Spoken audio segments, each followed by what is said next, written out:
ಕೆಲವು ಹಿತನುಡಿಗಳು. ಅಕ್ಕರೆ ಇಲ್ಲದ ಸಂಬಂಧಕ್ಕೆ ಬಿಕ್ಕಿ ಬಿಕ್ಕಿ ಕಣ್ಣೀರಿಟ್ಟರೇನು, ಅದು ನೀಡುವುದು ಬೇವಿನ ಕಹಿಯೇ ಹೊರತು ಬೆಲ್ಲದ ರುಚಿಯನ್ನಲ್ಲ. ಒಳ್ಳೆಯತನ ಬಹಳ ಹೆಚ್ಚಾದರೆ ನಮ್ಮವರೇ ನಮಗೆ ಶತ್ರುಗಳು ಆಗುತ್ತಾರೆ. ಪ್ರತಿದಿನ ಮಾತನಾಡುವುದಕ್ಕಿಂತ ಅಪರೂಪಕ್ಕೆ ಮಾತನಾಡಿದರೆ ಬೆಲೆ ಜಾಸ್ತಿ. ಈ ಜಗತ್ತಿನಲ್ಲಿ ಯಾವುದೂ ಶಾಶ್ವತವಲ್ಲ. ಅರಿತು ನಡೆ, ಇದೇ ಜೀವನ. ಎಲ್ಲರ ಪ್ರೀತಿ ನಿಜವಾಗಿರಲ್ಲ. ನಿಜವಾಗಿರೋ ಪ್ರೀತಿ ಎಂದಿಗೂ ದೂರ ಆಗಲ್ಲ.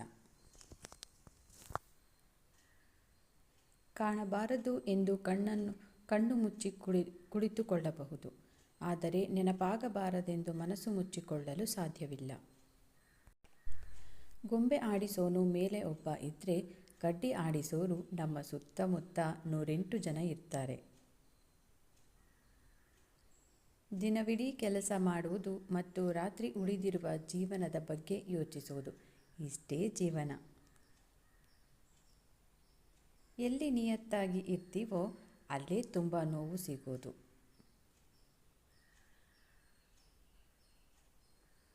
ಪ್ರೀತಿ ಜೀವನವನ್ನು ಬದಲಾಯಿಸಿದರೆ ಹಣ ಮನುಷ್ಯನನ್ನೇ ಬದಲಾಯಿಸುತ್ತದೆ. ಜೀವನದಲ್ಲಿ ಖುಷಿಯಾಗಿರಬೇಕು, ಆದರೆ ಯಾರಿಂದಲೂ ಏನನ್ನೂ ಬಯಸಬಾರದು.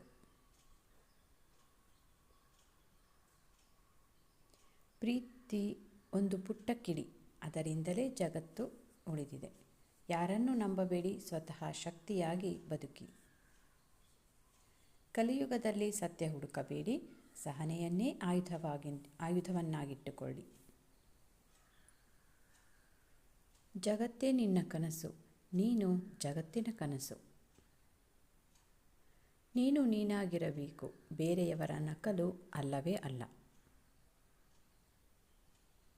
ಬದುಕು ಒಂದು ನದಿಯ ಹಾಗೆ ಹರಿದು ಹೋಗುತ್ತದೆ, ಆದರೆ ನೆನಪುಗಳು ಮಾತ್ರ ಉಳಿಯುತ್ತವೆ.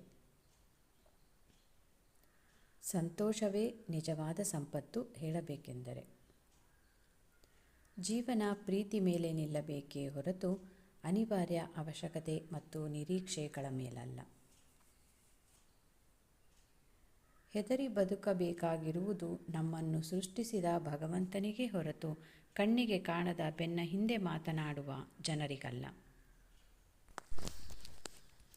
ನಿಮ್ಮ ಜೀವನವನ್ನು ಬದಲಿಸಿಕೊಳ್ಳುವ ಕೇಳಿಕೈ ಇರುವುದು ನಿಮ್ಮ ಬಳಿಯೇ. ಅದನ್ನು ಬೇರೆಡೆಗೆ ಹುಡುಕದಿರಿ. ಕನಸುಗಳನ್ನು ಕಾಣಲು ನೀ ಮಲಗಿದರೆ ನಿನ್ನ ಕನಸುಗಳು ಕೂಡ ಮಲಗೇ ಇರುತ್ತವೆ. ಗುರಿ ತಲುಪಲು ಗುಂಡಿಗೆ ಒಂದಿದ್ದರೆ ಸಾಲದು, ಉತ್ತಮ ನಿರ್ಧಾರ ಕೈಗೊಳ್ಳುವ ಗುಣವೂ ಇರಬೇಕು. ಪ್ರಪಂಚದಲ್ಲಿ ಯಾರನ್ನೂ ಬೇಕಾದರೂ ಸೋಲಿಸಬಹುದು, ಆದರೆ ಸೋಲಿನಲ್ಲೂ ನಗುವವರನ್ನು ಎಂದಿಗೂ ಸೋಲಿಸಲು ಸಾಧ್ಯವಿಲ್ಲ. ಯಾರೊಬ್ಬರಿಗಾಗಿಯೂ ಅಳಬೇಡ, ಅವರು ನಿನ್ನ ಕಣ್ಣೀರಿಗೆ ಯೋಗ್ಯರಲ್ಲ. ಯಾರು ನಿನ್ನ ಕಣ್ಣೀರಿಗೆ ಯೋಗ್ಯರೋ ಅವರು ನಿನ್ನನ್ನು ಅಳಲು ಬಿಡುವುದಿಲ್ಲ ಎಂದಿಗೂ. 1000 ಸವಾಲಿದ್ದರೂ ಸಾಧಿಸುವ ಛಲವಿರಲಿ. ಸಾಧಿಸಿದ ನಂತರ ಅಹಂಕಾರ ನಿನ್ನ ಬಳಿ ಸುಳಿಯದಿರಲಿ. ದುಡಿದು ತಿನ್ನುವ ಸಮಯದಲ್ಲಿ ಕುಳಿತು ತಿಂದರೆ, ಕುಳಿತು ತಿನ್ನುವ ಸಮಯದಲ್ಲಿ ಬೇಡಿ ತಿನ್ನಬೇಕಾಗುತ್ತದೆ. ಜೀವನದಲ್ಲಿ ಯಶಸ್ಸು ಹೇಗಿರಬೇಕೆಂದರೆ, ನಮ್ಮನ್ನು ತಿರಸ್ಕರಿಸಿ ಹೋದವರೆಲ್ಲ ಮತ್ತೆ ನಮ್ಮನ್ನು ಹುಡುಕಿಕೊಂಡು ಬರುವಂತಿರಬೇಕು. ಅತಿಯಾಗಿ ಯೋಚನೆ ಮಾಡುವುದನ್ನು ಬಿಟ್ಟುಬಿಡಿ. ಜೀವನದಲ್ಲಿ ಏನಾಗುತ್ತದೆಯೋ ಆಗಲಿ ಬಿಡಿ. ಬದುಕೋಕೆ ಆಗಲ್ಲ ಎಂದವನು ಮಣ್ಣು ಸೇರುತ್ತಾನೆ. ಬದುಕ್ತೀನಿ ಅನ್ನೋನು ಹೊಸ ಇತಿಹಾಸವನ್ನು ಬರೆಯುತ್ತಾನೆ. ಸಾಧನೆಯ ಹಾದಿಯಲ್ಲಿ ಸಮಸ್ಯೆಗಳು 108. ಎದುರಿಸಿ ಸಾಗುವವರಿಗೆ ಮಾತ್ರ ಗೆಲುವುಂಟು. ಸಾಧ್ಯವಾದರೆ ಬೇರೆಯವರ ಕನಸಿಗೆ ಮೆಟ್ಟಿಲುಗಳಾಗು, ಆದರೆ ಮೆಟ್ಟಿಲುಗಳನ್ನು ಒಡೆಯುವ ಸುತ್ತಿಗೆಯಾಗಬೇಡ. ಬದುಕು ನಮ್ಮನ್ನು ಎಷ್ಟು ನೋಯಿಸಿದರೂ ನಾವು ಮುಂದೆ ಸಾಗಲೇಬೇಕು. ನಮಗಾಗಿ ಅಲ್ಲದಿದ್ದರೂ ನಮ್ಮವರಿಗಾಗಿ. ಬದುಕಿಗೆ ನನಗೊಬ್ಬ ಒಳ್ಳೆಯ ಗುರು ಇಲ್ಲವೆಂದುಕೊಳ್ಳಬೇಡಿ. ನಾವು ಮಾಡುವ ತಪ್ಪುಗಳೇ ಎಷ್ಟೋ ಒಳ್ಳೆಯ ಪಾಠಗಳನ್ನು ನಮಗೆ ಕಲಿಸುತ್ತದೆ. ಎಲ್ಲಿ ಹುಟ್ಟಬೇಕು ಅನ್ನೋದು ನಮ್ಮ ಕೈಯಲ್ಲಿ ಇರೋದಿಲ್ಲ. ಆದರೆ ಎಲ್ಲಿಗೆ ಮುಟ್ಟಬೇಕು ಅನ್ನೋದು ಮಾತ್ರ ನಮ್ಮ ಕೈಯಲ್ಲೇ ಇರುತ್ತದೆ. ಬದುಕಿನಲ್ಲಿ ಹಲವು ತಿರುವುಗಳು, ಪ್ರತಿ ತಿರುವಿನಲ್ಲೂ ಹೊಸ ಹೊಸ ಗುರಿಗಳು.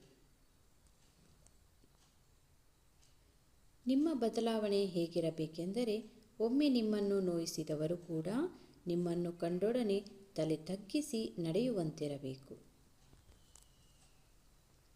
ಪ್ಲೀಸ್ ಲೈಕ್ ಮಾಡಿ, ಶೇರ್ ಮಾಡಿ, ಸಬ್ಸ್ಕ್ರೈಬ್ ಮಾಡಿ. ಕನ್ನಡಿಗರನ್ನು ಬೆಳೆಸಿ.